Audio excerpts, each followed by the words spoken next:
วันนี้ต้องทำอะไรต้องเดินไปแข่งกดสกิลอะไรโฟกัสใครอย่าสงสัยในฝีมือของตัวเอง3 2 1กูทิสเฮ้ยไป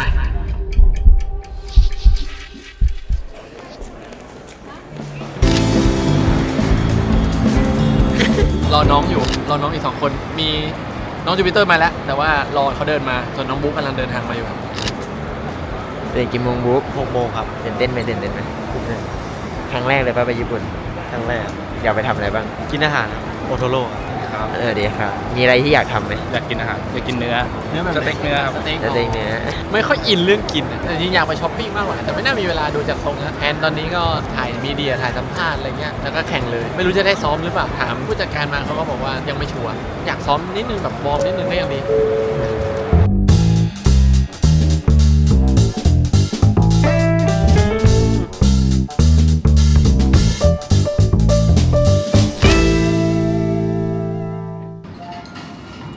ตอนนี้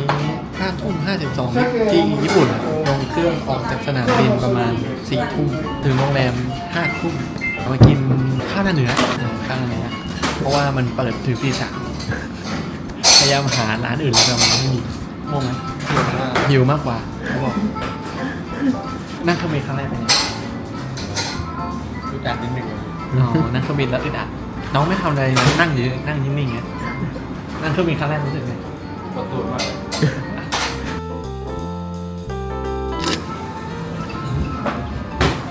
เข้มมากเลย ได้อยู่ดูกันเลยพรุ่งนี้วันว่างครับเดี๋ยวพรุ่งนี้ไปประชนภัยกันดีกว่า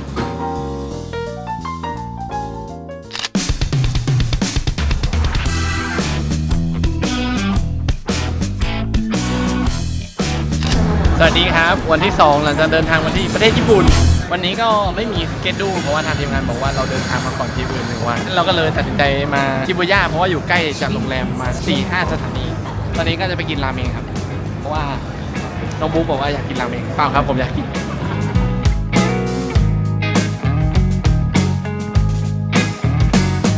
พรุ่งนี้ตารางก็จะมีที่แผนไว้คืออยากซ้อมซึ่งเขาบอกว่าอาจจะได้ซ้อม2 ชั่วโมงซึ่งเรานัดทีมที่เก่งที่สุดในญี่ปุ่นไว้แต่ทีมนี้ไม่ได้แข่งในรายการนี้เพราะว่าเขามาเก่งหลังจากที่ทัวร์นี้คัดเลือกเสร็จแล้วถ้าเกิดได้ซ้อมมันจะเป็นเรื่องที่ดีมากเพราะว่าเราจะได้วอร์มก่อนแข่งพรุ่งนี้กำลังดูวิธีใช้อยู่สำหรับคนที่สงสัยว่าทัวร์นี้แข่งยังไงนะครับทัวร์นี้จะแข่งทั้งหมด6 ทีมทีมเชิญ2 ทีมจะมีลาวจากบราซิลลาวแล้วก็อารีแอนก็ในสังกัดของแชมเบอร์ตัทูวะTI เมื่อก่อนอันดับ2จากญี่ปุ่นชื่อเฟนเนลแล้วก็มีอันดับ1จากญี่ปุ่นรีเจ็คอันดับ1จากเซาท์อีสต์ฟูเซนนะครับพวกเราแล้วก็อันดับ2จากเซาท์อีสต์จะเป็นอัลเทอร์อีโคซึ่งอันดับ1ของเซาท์อีสต์กับอันดับ1ของญี่ปุ่นจะเข้ารอบไปอยู่4 ทีมสุดท้ายทันทีถ้าชนะก็คือเข้ารอบจริงเลยตื่นเต้นไหมจะแข่งนะตื่นเต้นแต่หน้าไม่ตื่นเต้นเลยหน้าแบบนิ่งมากตื่นเต้นเหมือนต่อเอาพิธี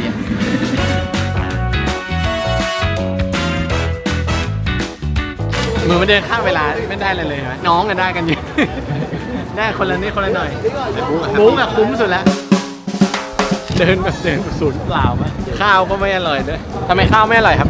เค็มครับอะไรเค็มราเมงวันแรกมาสั่งอะไรนะเป็นกันเนื้อไม่ข้าวแบบเป็นโลให้เนื้อต้อง2 ขีดนี่ก็ปกติดีวันแรกไม่มีปัญหาวัน2มาสั่งราเมงคนอื่นนี่แหละแต่กดเพิ่มเส้นไม่เพิ่มมากินจะไม่หมดอยู่แล้วเพิ่มมาเยอะมากกินไม่หมดเราไปไหนกันต่อเนี่ยนั่งรถไฟกลับบ้านเฮ้ยกลับโรงแรมยังไม่กลับบ้านยังไม่ได้แข่งเลยกลับกรุงเทพนะหมด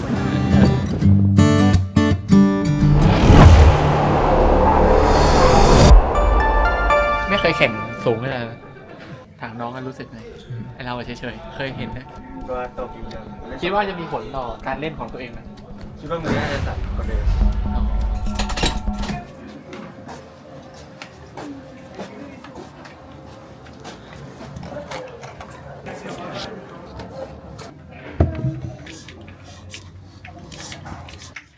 ไม่ชินเรื่องอะไรอ่ะ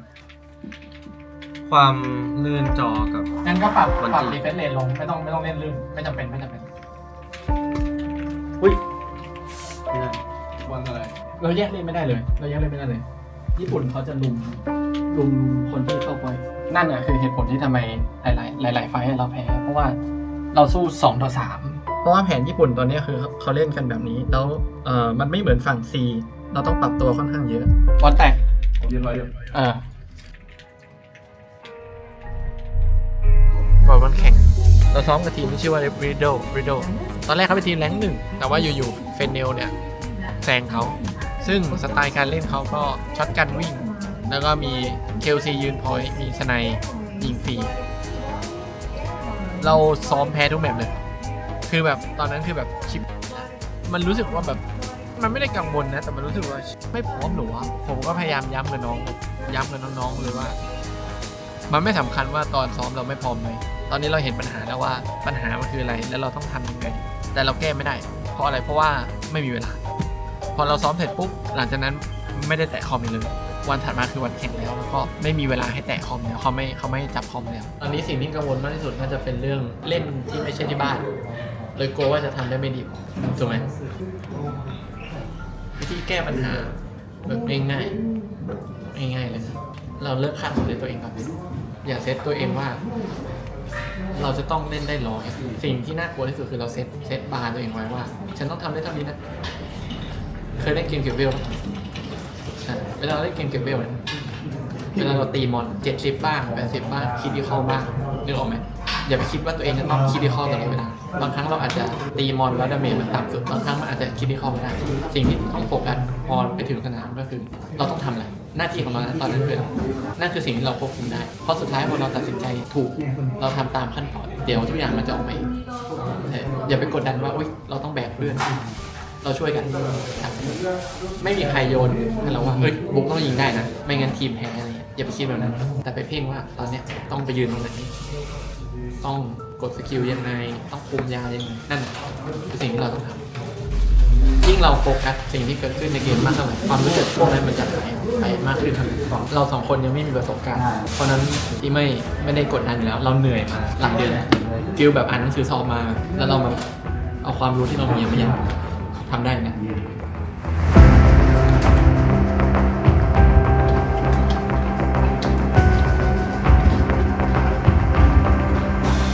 เข้าสู่การแข่งขันครับผมทีมฟูเซนครับปะทะทีมบุรีเจ็กนั่นเองครับเขาแบนด่านวอเตอร์ฟรอนต์เป็นด่านท่าน้ำหลายๆทีมจะแบนด่านนี้เพราะมันตกน้ำได้เราก็เลยแบนสเปซจริงๆสเปซก็เป็นด่านที่เราถนัดนะแต่ว่าผมไปดูแผนเข้ามาแผนเขาสเปซดีมากเพราะว่าทีมรีเจ็กเป็นทีมที่เล่นคอร์สไฟอ่ะก็คือยิงแบบรอบทิศแล้วสเปซมันไม่มีที่กำบังเลยเพราะนั้นมันเลยเอื้อทีมเขาก็เลยแบน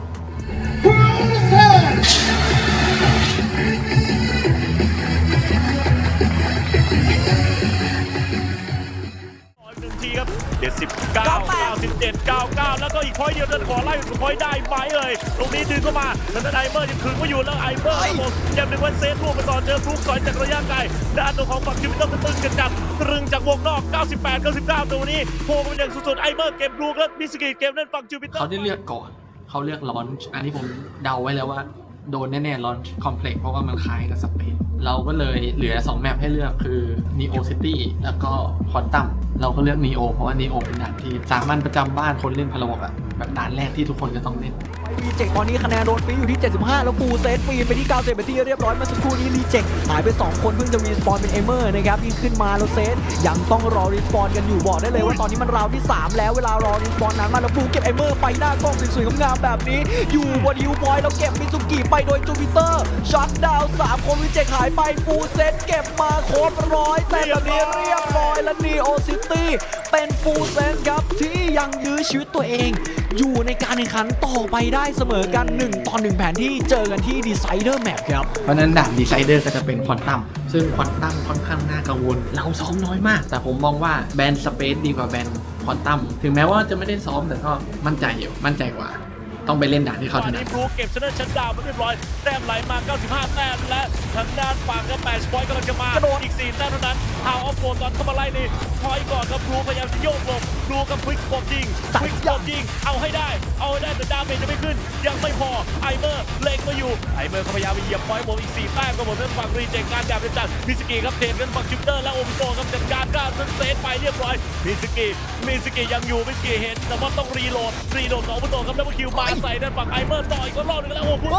เก็บหมดแล้วชัดดาวไปจังหวะนี้เข้าสู่รอบชิงกันไปฟูเซน 2-1 อนนี้อย่าหลบดิ อย่าหลบสายตาดิกลัวอะไรกดดันเหรอไม่กดดันไหมโอเคกล้าเล่นกล้าตัดสินใจแบบที่เราเคยทำตลอดแพ้ไม่ใช่เรื่องใหญ่ถึงแม้เงินรางวัลมันจะใหญ่แค่ไหนแพ้ไม่ใช่เรื่องใหญ่คนเราแพ้ได้คนเราชนะได้เห็นไหมถ้าทำเต็มที่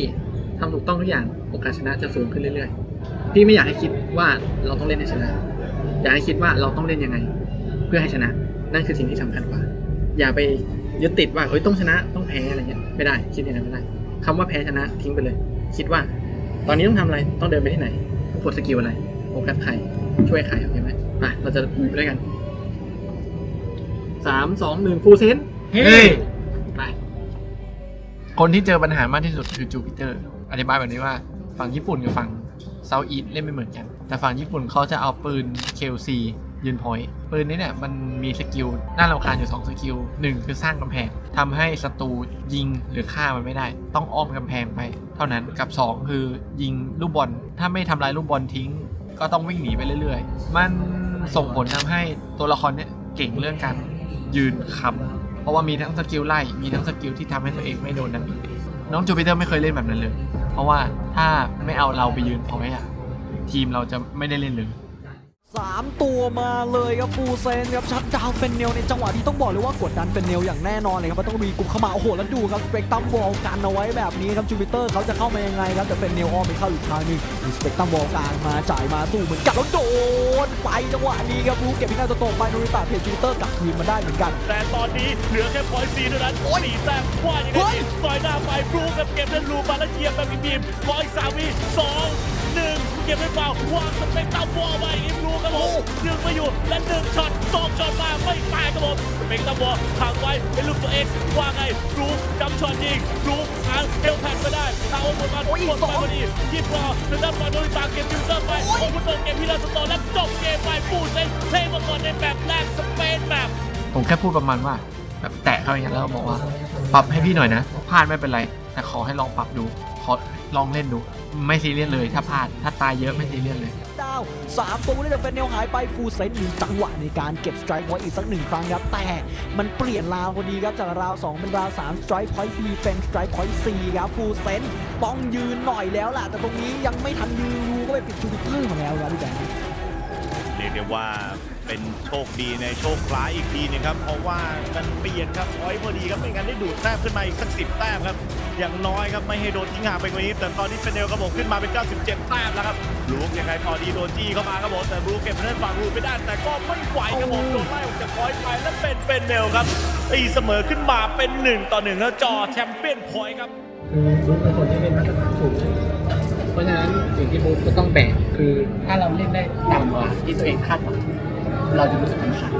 ำคาญแบบทำไมยิงไม่ได้สักทีทำไมทำอะไรไม่ได้สักทีมันไม่เหมือนจูไง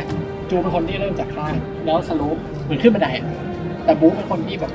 เหมือนอยู่ชั้นบนอย่างเงี้ยแล้วถ้าบุ๊กแกว่งจะลงมากกว่าบุ๊กหาจุดพลิกยากเพราะบุ๊กพลิกอยู่ในดีไซเดอร์แล้วนะชนะแชมป์เลยแพ้คือเป็นอันดับ 2และเรากำลังจะได้รับชมครับแผนที่สุดท้ายแผนที่ตัดสินดีไซเดอร์แมปครับระหว่างเฟนเนลเจอกับฟูเซนส์ครับใครชนะเป็นแชมป์ไปเลยสำหรับเราโกรัสทัวร์นาเมนต์ครับเป็นเนลทางฝั่งสีน้ำเงินและฟูเซนทางฝั่งสีแดงเปิดมาโนริตะเก็บมูไปก่อนเลยจูปิเตอร์เก็บโนริตะเทรดคืนมาครับแล้ววงนอกครับรู้ครับต่อยไป60 เมตรฮิวผ่อนมาแบบนี้ครับไล่ทีมาต่อโอ้พุทโธครับย้ำต่อได้เสือหลูแล้วชัดดาวมาแบบนี้ดีเลยสิครับเอาแล้วครับดูดแต้มอร่อยครับสัก10 แต้มแล้วกันรู้ครับจัดการเรื่องฝั่งที่ดาวโตไปครับอีก1ด้วยเช่นกันครับผมขึ้นมาเป็น22-9ครับตรงนี้แล้วทางด้านฝั่งรู้ครับต่อยไปต่อปิดชัดดาวอีกรอบที่2ครับดับเบิลชัดดาวโอ้ชัดดาวติดต่อกันแบบนี้ไม่ค่อยดีเท่าไหร่ครับเป็นเนลครับโดนทักทายกันแรงเลยแต่บลูครับเจอฮินาโตโตะเว็บไซต์อัดหน้าแล้วเก็บไปครับเวลาจังหวะจำขึ้นไปเนี่ยเขาแข่งครับงัดขึ้นมาแบบเร็วจัดเลยครับโนริตะเก็บได้บลูไปแล้วโอคุโตะครับโดนรูจัดการแล้วรูครับผมเก็บได้จูปิเตอร์ต่อขึ้นมาเป็น